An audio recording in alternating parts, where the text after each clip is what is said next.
Olá, a gente começa agora uma entrevista exclusiva com o presidente da República, Luiz Inácio Lula da Silva. Obrigada, presidente, por nos receber aqui no Palácio do Planalto. O prazer é meu, Débora, de fazer essa entrevista com você. E a primeira pergunta é, agora em julho o senhor vai lançar o novo PAC. O senhor havia pedido para os governadores apontarem as principais prioridades de obras para realmente startar esse programa. O que veio? Ô, Débora, apenas uma explicação. Quando nós fizemos a transição no final do ano, coordenada pelo Alckmin, nós descobrimos que o Brasil tinha 14 mil obras paradas. Dentre essas obras, 4 mil obras eram obras de escolas. Dentre essas 4 mil de escola, 1.700 eram creches. Então, nós estamos num processo, primeiro, de retomar todas as obras que estavam paradas, que estão em condições de serem retomadas, e, ao mesmo tempo, nós convidamos os governadores por duas razões. Primeiro, para restabelecer a relação entre os entes federados. O governo anterior não conversava com o governador, ele brigava com o governador. E eu acho que não é possível a gente governar o Brasil sem conversar com governadores e sem conversar com prefeitos.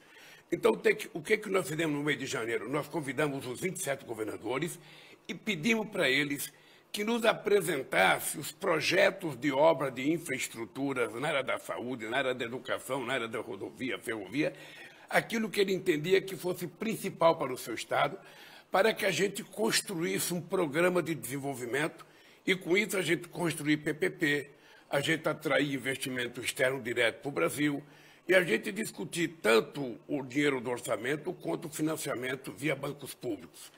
Isso está pronto. Nós pretendemos lançar agora, na segunda quinzena de julho, esse PAC. Junto com ele, vamos lançar o Minha Casa Minha Vida número 2, que serão mais 2 milhões de casas novas entregue ao povo trabalhador e mais 186 mil casas que estavam paradas, que a gente vai voltar a construir essa casa. Já entregamos 10 mil e nós vamos entregar todas elas, porque todas que tiverem condições a gente vai entregar. Você sabe que o PAC que nós lançamos em fevereiro de 2007, ele foi o maior programa de infraestrutura que esse país conheceu. E nós agora vamos fazer outra vez um grande programa de infraestrutura para ver se a gente tira o atraso do Brasil, sabe, na questão do transitar da nossa riqueza, dos nossos produtos agrícolas, da nossa indústria, e fazer com que o custo do Brasil diminui e facilite com que as pessoas possam ganhar um pouco mais, chegando mais rápido os nossos produtos nos países de origem.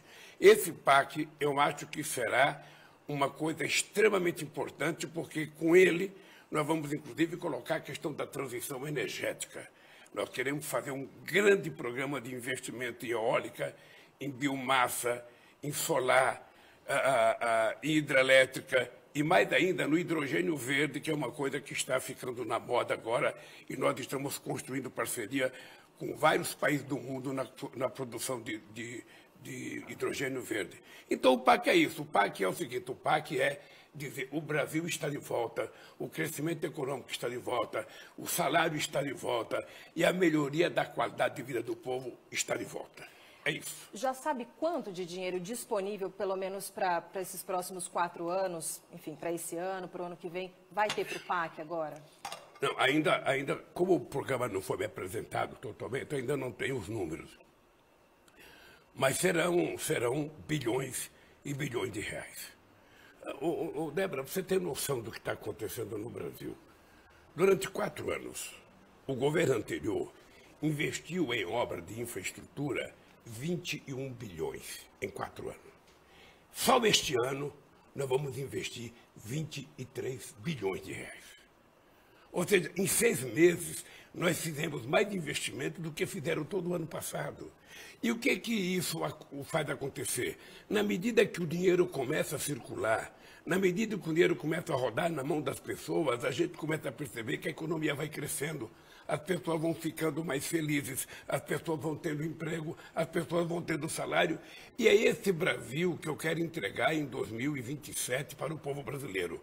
Um país mais desenvolvido. Você está lembrado que quando eu deixei em 2010, o Brasil crescia 7,5% ao ano. Então, nós vamos fazer esse país voltar a crescer. Sua meta é 7,5% ao ano nos próximos 4 anos? Veja, o que eu prometo é o seguinte, é que nós vamos estabelecer uma parceria com o governo dos estados, com os prefeitos, com a iniciativa privada, porque nós queremos construir muitas PPPs, e, ao mesmo tempo, nós vamos colocar nossos ministros para viajar no mundo e apresentar um pacote de projetos. Os Emirados Árabes querem fazer investimento no Brasil, eles vão conhecer o projeto. A Arábia Saudita quer investir no Brasil, vão conhecer o projeto. A China quer investir no Brasil, vão conhecer os nossos projetos. Aliás, você está vendo que a indústria automobilística, aos poucos, ela está sendo retomada e estão vendendo mais carro. A Volkswagen, que estava fechando, anunciou novos investimentos no Brasil. Uma empresa chinesa anunciou terça-feira a construção de carros elétricos em Salvador. E mais importante ainda é que nós estamos percebendo que o BNDES, que antes não tinha gente procurando, sabe, para apresentar projetos de investimento, agora nós já temos só este ano 41 bilhões de reais de procura de novos projetos, numa demonstração de que as pessoas voltaram a acreditar no Brasil. E é isso que nós precisamos, as pessoas acreditarem no Brasil, porque tem 3 palavras que eu digo sempre. Primeiro, o governo tem que ter credibilidade. Segundo, o governo tem que garantir estabilidade econômica, estabilidade política, estabilidade social e estabilidade jurídica. E terceiro, tem que ter previsibilidade para as pessoas saberem o que fazer nesse país. E é isso que eu estou prometendo para você. Nós vamos garantir ao povo brasileiro de que esse país vai voltar a ser um país feliz. Um pilar importante também para o desenvolvimento do Brasil, segundo especialistas, e até seu ministro da Fazenda dizem, é a reforma tributária. Gostaria de saber se o senhor acha que esse texto que está sendo analisado pela Câmara neste momento, ele é um bom texto, presidente? Olha, certamente não é o texto perfeito que quer o Haddad. E certamente não é o texto que quer a Câmara. É o texto que vai ser possível construir, porque uma reforma tributária envolve 203 milhões de interesses. Quando todo mundo fala em reforma tributária, todo mundo fala em diminuir a carga tributária. Todo mundo fala na criação do IVA. Sabe? O que acontece é que quando você coloca o papel na mesa, aparece 203 milhões de ideias, e aí você tem que ter habilidade, conversar, discutir, para construir um texto que possa dar ao Brasil, da mesma forma que a gente pode tentar diminuir a carga tributária, a gente consiga fazer uma política tributária tão séria que diminua a sonegação. Isso significa que, mesmo a pessoa pagando menos, mas muito mais gente pagando, o Estado vai arrecadar mais. É com essa ideia fixa que nós trabalhamos. O senhor entra nesse corpo a corpo para a aprovação da reforma tributária? Não, por enquanto não foi preciso, porque o Haddad está jogando bem.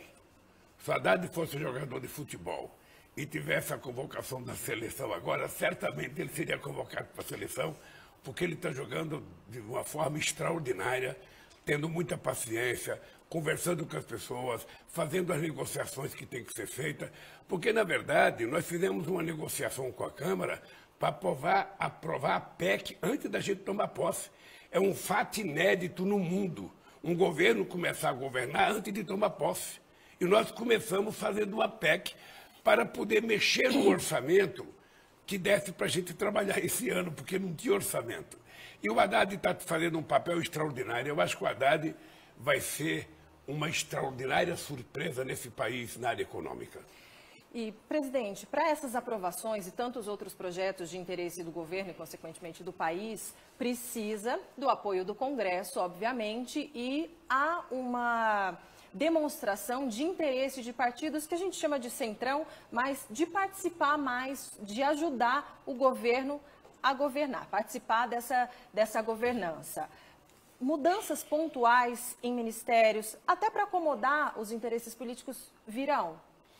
Veja, Débora, na política você tem que ter habilidade de lidar de acordo com a correlação de força que está estabelecida no Congresso Nacional, que é resultado da manifestação da sociedade brasileira nas últimas eleições.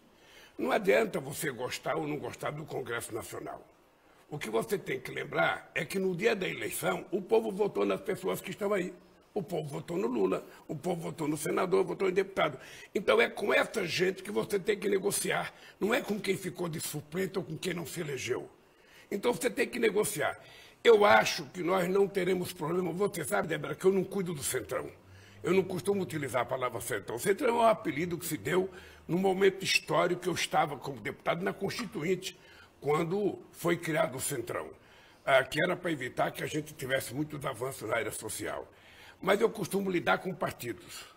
Eu costumo conversar com o partido. Então, a orientação que os líderes do governo têm no Congresso Nacional é conversar com todos os partidos, independentemente, sabe, da definição ideológica do partido, se ele é oposição, se ele não é oposição. A gente vai conversar com todo mundo que tem voto no Congresso Nacional. Porque para aprovar as coisas que nós queremos, nós precisamos de votos. E o PT sozinho não tem os votos. O PT e a esquerda não têm os votos. Então você conversa com quem tem voto. O Progressistas quer conversar, quer participar mais do governo e falou-se eventualmente deles participarem, por exemplo, no desenvolvimento social. O senhor acha que é uma possibilidade? Ô, Débora, não é a pessoa que quer vir para o governo que escolhe o cargo. Quem escolhe o cargo é o governo. Se eu tiver que fazer acordo com um partido político, eu vou dizer para ele, eu tenho tal cargo, tal ministério, eu quero saber se você quer participar ou não. Porque senão você não governa. Não é o partido que é dono do ministério, é o governo que é dono do ministério. A escolha é do governo. E eu sou favorável que a gente faça os acordos necessários para garantir a governabilidade do governo. Porque você não pode, cada votação, você ter uma briga, ter uma guerra. É melhor que você estabeleça uma certa tranquilidade. Eu estou feliz porque eu estou percebendo que muita gente que era comentado há 6 meses atrás como grande oposição ao governo, como sendo coisa, as pessoas querem conversar, porque eu não vou apresentar... Como quem, por exemplo? Ô, Débora, eu não vou apresentar nenhum projeto do meu interesse. Eu não tenho projeto do meu interesse. Os projetos que eu estou apresentando são projetos de interesse do povo brasileiro. E eu quero fazer um chamamento, e tenho conversado com o presidente da Câmara, com o presidente do Senado, com os líderes. O meu chamamento é para que todos passem para a história como o Congresso Nacional, os deputados e senadores que ajudaram a transformar esse país, que ajudaram a extirpar o ódio desse país e colocar mais sensibilidade, mais fraternidade, mais amor na mesa, porque é isso que o país está precisando e é isso que nós vamos construir. Certo. O senhor tem sido convidado para fazer muitas visitas pelo mundo, faz muitas viagens dentro do Brasil também, mas de vez em quando o senhor mesmo teve a iniciativa de comentar uma dorzinha que o senhor sente na perna. Eu queria saber se o senhor vai fazer a cirurgia? Não, veja, esse é o tipo da cirurgia que é o paciente que escolhe, não é o médico que decide. É? Eu fui orientado o seguinte, o fêmur, quando ele está desgastado, ele vai doendo, você vai se virando, você vai encontrando um jeito. Por enquanto, eu não penso em fazer cirurgia, mas eu já conversei com pessoas que fizeram cirurgia. A senadora Leila, sabe, ela mesma já fez essa cirurgia, ela é uma das que me dá conselho. Faça, porque quando você fizer, você vai ir para o céu, porque não vai doer mais, você não vai sentir mais nada. Esses dias eu fui cortar o cabelo e conversei com um jovem que corta o meu cabelo, ele fez a operação, sabe, do quadril. Falou, presidente, eu fui para o céu. Eu não conseguia mais andar e eu agora posso até correr e fazer ginástica. E por que você está resistindo? Por enquanto eu não estou nessa fase, sabe, por enquanto eu ainda tenho que andar. Eu ainda tenho, Débora, que eu vou, no próximo dia 15 eu tenho que ir para Bruxelas, porque vai ter a reunião da União Europeia com a CELAC. Depois eu tenho que ir para a África do Sul na reunião dos BRICS em setembro. Depois eu tenho que ir para a Índia na reunião do G20. Sabe? Então, e depois eu ainda tenho que ir em fevereiro ou janeiro na reunião da União Africana. Então, são reuniões imprescindíveis para um país do tamanho do Brasil que quer ficar inserido na comunidade estrangeira. O Brasil é um país extraordinário porque a gente não tem contencioso com nenhum país do mundo. Todo mundo gosta do Brasil. Todo mundo quer ficar bem com o Brasil. E eu tenho que aproveitar a relação de amizade que eu fiz nos 2 primeiros governos, a respeitabilidade que nós conquistamos nos outros governos, sobretudo agora na questão da discussão sobre a questão do clima. O Brasil tem muita credibilidade. Quando eu vou numa reunião, Débora, eu falo o seguinte, olha, o Brasil, energia elétrica, 87% da energia elétrica brasileira é limpa. O restante do mundo é só 27%. do combustível como um todo, mais energia elétrica, o Brasil tem 50% de energia renovável, o mundo inteiro só tem 15%. Então, o Brasil tem a autoridade moral de, nessas reuniões, mostrar que o Brasil, em se tratando da questão do clima, o Brasil vai longe. Nós temos uma reunião em agosto com todos os países da América do Sul, em Belém, para discutir a questão da preservação da nossa floresta. Nós vamos trazer a Indonésia para participar, vamos trazer os 2 Congos para participar, que são os países que têm a maior quantidade de florestas em pé. E o que é que nós queremos discutir? Nós queremos chegar nos Emirados Árabes, na COP28, com um projeto único dos países que têm floresta para dizer ao mundo, nós temos o que preservar. Agora, para preservar isso, é preciso que vocês contribuam, porque nas nossas florestas moram 50 milhões de pessoas. E essas pessoas comem, essas pessoas querem trabalhar, essas pessoas querem ter acesso a bens materiais e nós precisamos garantir que eles sejam tratados com muita dignidade. Daí, o mundo rico tem que cumprir aquilo que promete. Desde 2009, que o mundo rico prometeu 100 bilhões de dólares por ano. E até hoje não cumpriu. E o senhor está cobrando, né? Cada reunião o senhor cobra mesmo. Eu estou cobrando porque senão as coisas não funcionam. Primeiro, nenhum país rico cumpre aquilo que acerta. O protocolo de Quioto não foi cumprido por ninguém. O Acordo de Paris não foi cumprido por ninguém. Então, eu, inclusive, estou defendendo uma governança mundial, que pode ser a ONU, com mais representatividade, que ao tomar uma decisão sobre a questão do clima, seja obrigatório os países colocar em prática. Porque se depender da discussão interna do Congresso Nacional, a gente muitas vezes não consegue aprovar. Entendi. Então, com esse tanto de viagens agendadas, acho que ficar umas 2, 3 semanas de molho atrapalha um pouco essa rotina, né, presidente? E é interessante porque essa postura do Brasil, desde que o senhor assumiu esse 3º mandato, em relação ao mundo, acho que é consenso, né? Enfim, o trabalho que o senhor está fazendo, a recepção que o senhor tem, o SBT viaja, todas as viagens atrás do senhor.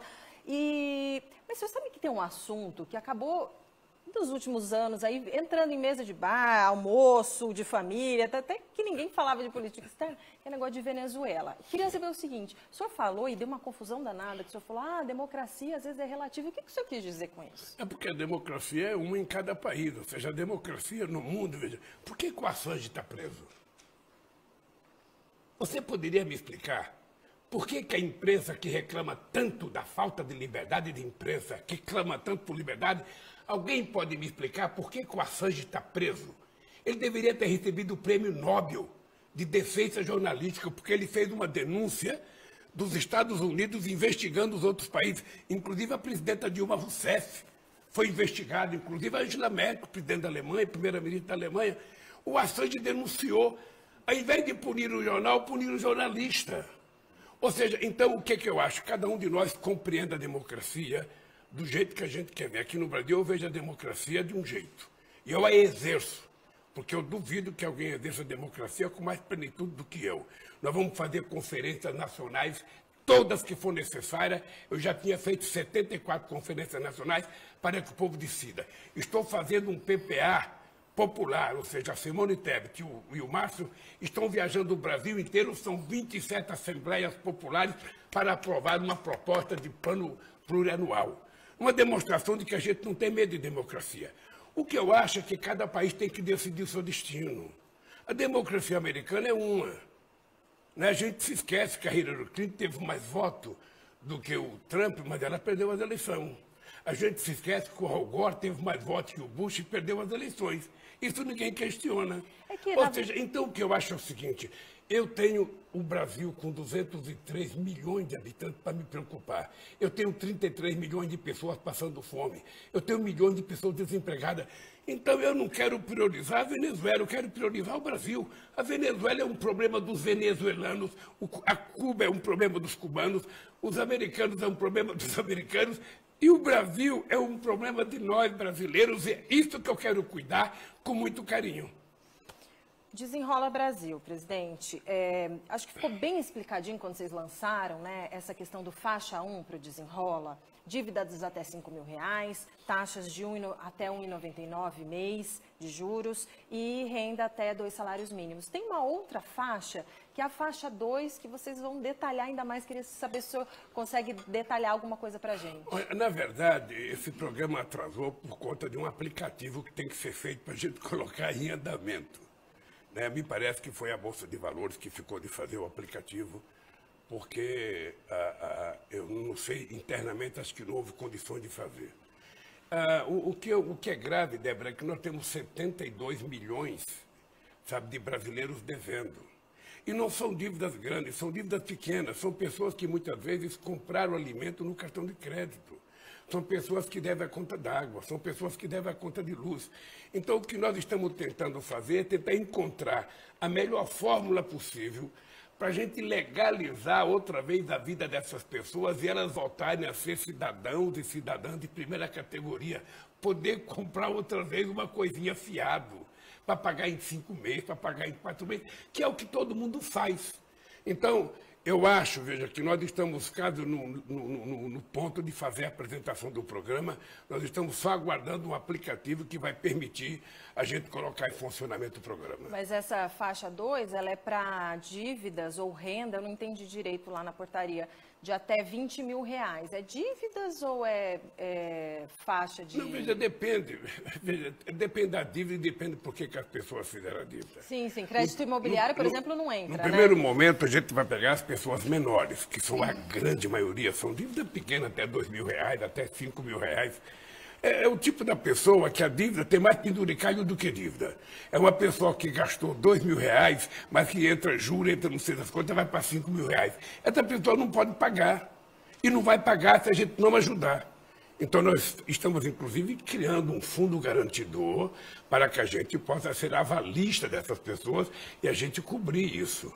É o papel.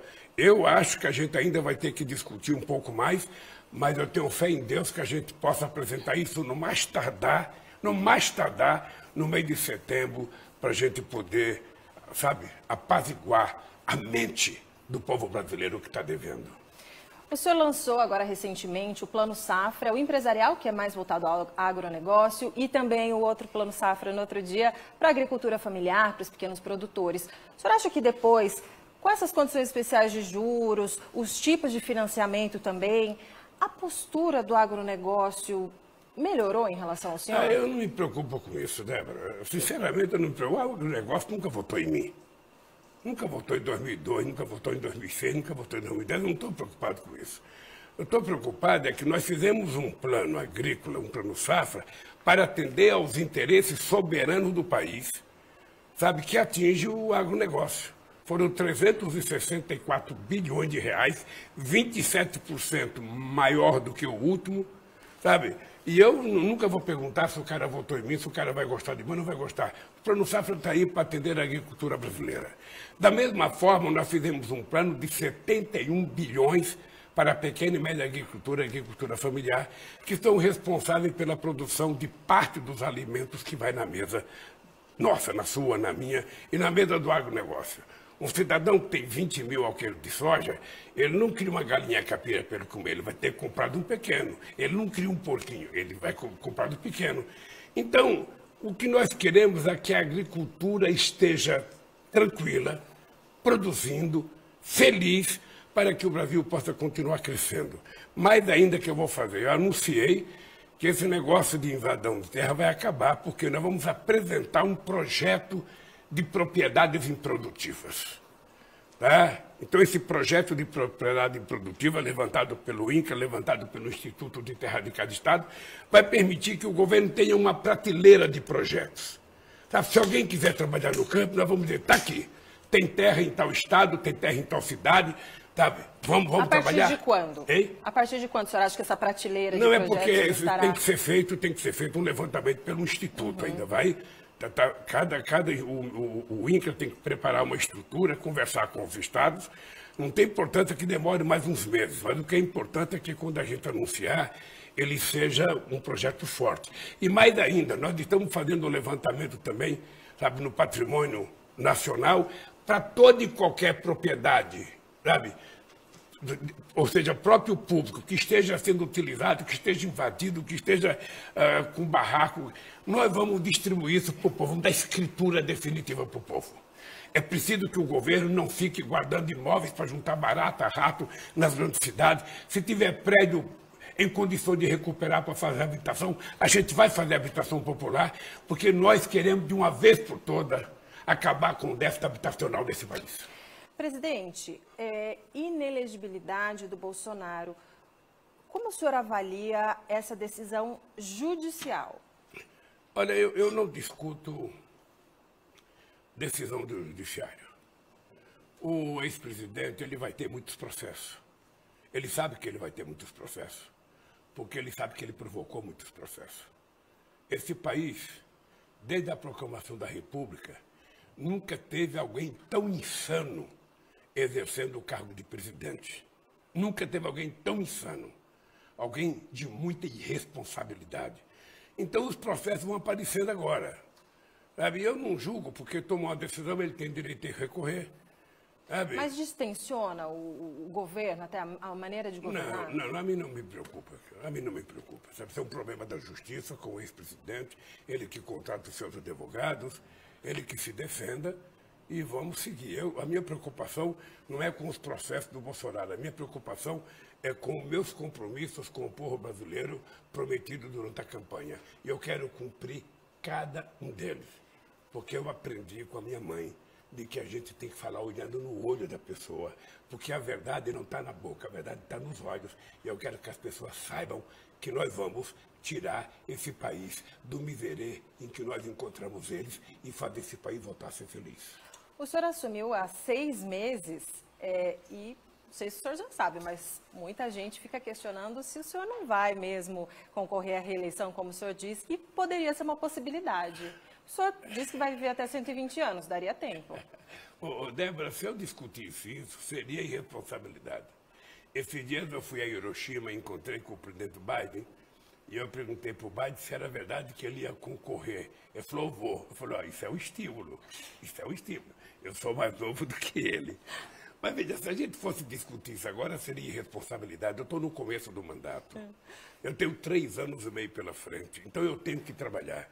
A única coisa que eu posso prometer ao povo brasileiro, Débora, é que eu tenho muita vontade, muita disposição, muita saúde, e eu quero dedicar toda essa vontade minha para a gente reconstruir esse país. Fazer as pessoas voltarem a sorrir na rua, fazer as famílias voltarem a se cumprimentarem, fazer as famílias voltarem a se reunir em época de Natal. Ninguém precisa brigar por causa de candidato, ninguém precisa brigar por causa de partido, ninguém precisa brigar por causa de futebol, ninguém precisa brigar por causa de religião. A gente tem que simbolizar um humanismo fraterno. A gente tem que aprender a gostar das pessoas como elas são e não querer que as pessoas sejam aquilo que a gente quer que elas sejam. Se a gente tiver abertura suficiente para compreender o mundo do outro e tentar conviver com isso, o Brasil vai ficar em paz. É porque quando o senhor diz, olha, não vou ser candidato, a fila automaticamente já se forma. Não, deixa, aí é até um conselho, Quem acha que pode ser candidato com muita antecedência, termina não sendo candidato. As pessoas que trabalham comigo sabem o seguinte, todo mundo que tem acima de 35 anos no Brasil pode ser candidato a presidente da República, todo mundo pode ser. Agora, as pessoas têm que saber o seguinte, se der um passo além das pernas, sabe? Se der um passo fora de hora, as pessoas que queriam ser candidato a presidente, às vezes não serão candidato a nada. Então é importante que a gente tenha muita paciência, muito cuidado. Eu não vou permitir que ministro meu faça política antes de tempo. Fazer política depois que chegar março ou abril de 2026, que ele tiver a convenção partidária, que ele quiser ser candidato e se afastar do governo, ele pode ser candidato, todo mundo pode ser candidato. Agora, o dado concreto é que eu trabalho muito para que o governo tenha um candidato. Por que eu trabalho para o governo ter um candidato? Porque eu acho que um presidente da República que tem um mínimo de competência, ele não perde a eleição, se ele tiver no mandato. O outro cidadão que foi presidente, ele gastou entre desoneração, entre um monte de coisa que ele fez, o equivalente a quase 60 bilhões de dólares. Ele jogou dinheiro pelo ralo.